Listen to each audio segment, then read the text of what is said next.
Hello everyone and students, welcome to all. Welcome to my channel. My name is Bhuvnesh Sharma and मुझे किसी ने question पूछा था intelligence agencies के बारे में, इंटेलिजेंस ब्यूरो के बारे में. सो हेयर इज़ द जो मैं बेसिक बताना चाहता था. तो मैं आज इंडिया, पाकिस्तान और रशिया के बारे में थोड़ी सी आपको इन्फॉर्मेशन दूंगा. तो let's start. I note wasting सबसे पहले दोस्तों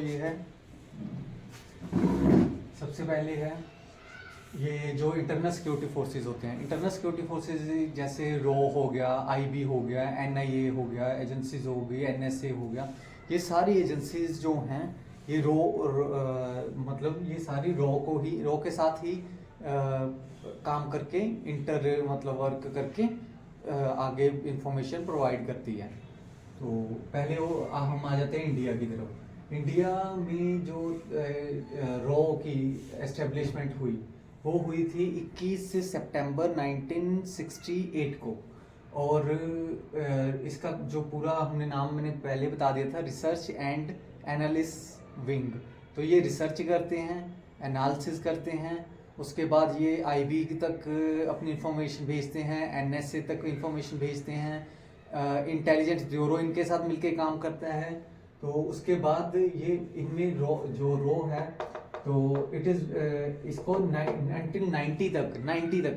90 तक इसको इतना महत्वपूर्ण नहीं समझा जाता था. सिर्फ इंटेलिजेंस ब्यूरो ये सारी चीज़ें काम करती थी पहले. तो सेकेंडली अब ये आईबी जो हमारा आईबी है और एनएसए है, ये अब अजीत डोवल के अंडर आ चुका है. तो आपने देखा होगा पीछे कई पुलवामा अटैक हुए थे एंड देन एयर स्ट्राइक वगैरह और ब्लैक थंडर अटैक, ये सारे अजीत डोवल्स वगैरह ने इन्होंने ही करवाए थे और इन्होंने ही प्लानिंग की थी सारी. तो ये एक रो अगर माना जाए, ये रो इंडिया की सबसे महंगी एजेंसी है और इसमें सिर्फ इफेक्टिव और सिलेक्टिव ये दो तरह के लोग यहाँ पे चाहिए होते हैं. अदरवाइज कोई इन्फॉर्मेशन किसी को नहीं है. लोग बता भी नहीं सकते कि वो रो में है अनटिल अनलेस वो रिटायर ना हो जाएं. जब तक वो रिटायर ना हो जाएं तब तक वो बता नहीं सकते कि हम रो में थे. तो सेकेंडली हमारा दूसरा पार्ट हमारा है आईएसआई, इंटर सिक्योरिटी सर्विसेज, जो 1948 को फॉर्म हुई थी. ये पाकिस्तान की एजेंसी है. ये पाकिस्तान की एजेंसी, इसमें एक मेन पॉइंट ये है कि पाकिस्तान की एजेंसी होने के बावजूद भी ये एजेंसी सारा इसका फोकस इंडिया की तरफ ही रहता है या फिर चाइना की तरफ ही रहता है. तो इनको ये है कि सबसे पहले आईएसआई का ये है इंटर सिक्योरिटी सर्विसेज का. तो पहले ये पूरा कर लें, उसके बाद करते हैं. तो ये ऐसे इंटेग्रल पार्ट है. This is ISI is the integral part of Pakistani army. तो पाकिस्तानी आर्मी जो है वो इनको चलाते हैं, कोई और नहीं चलाता. पाकिस्तानी आर्मी वाले ही इनको चलाते हैं, आईएसआई लोग को. तो 1948 में इनकी हो गई थी.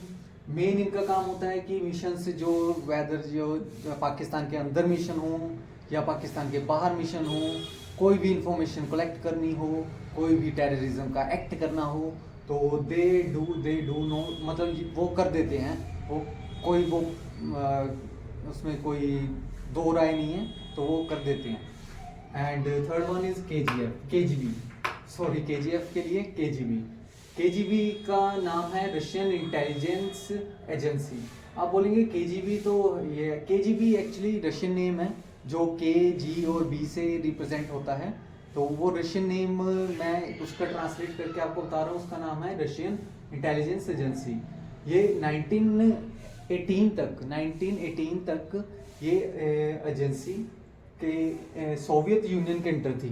1918 के तक ये एजेंसी केजीबी या जिसे कहते हैं रशियन, पहले ये थी रशियन इंटेलिजेंस एजेंसी.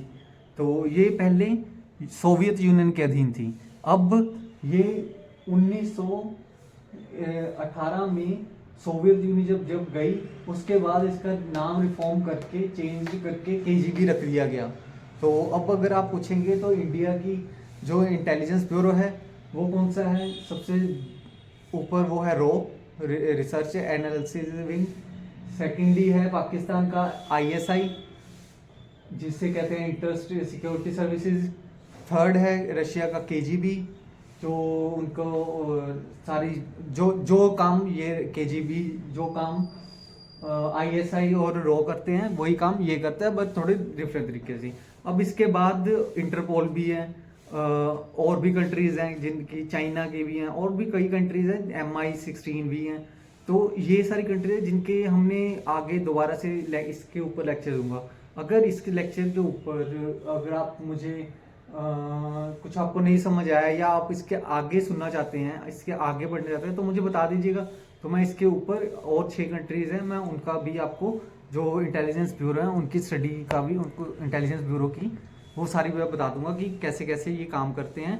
अल्टीमेटली हम सीक्रेट इन्फॉर्मेशन तो प्रोवाइड कर नहीं सकते, तो इसलिए हम बेसिकली बता सकते हैं कि ये इसका काम क्या है और ये क्या करते हैं। तो आज के लिए इतना ही students and everyone. So thank you so much for listening me. Thank you.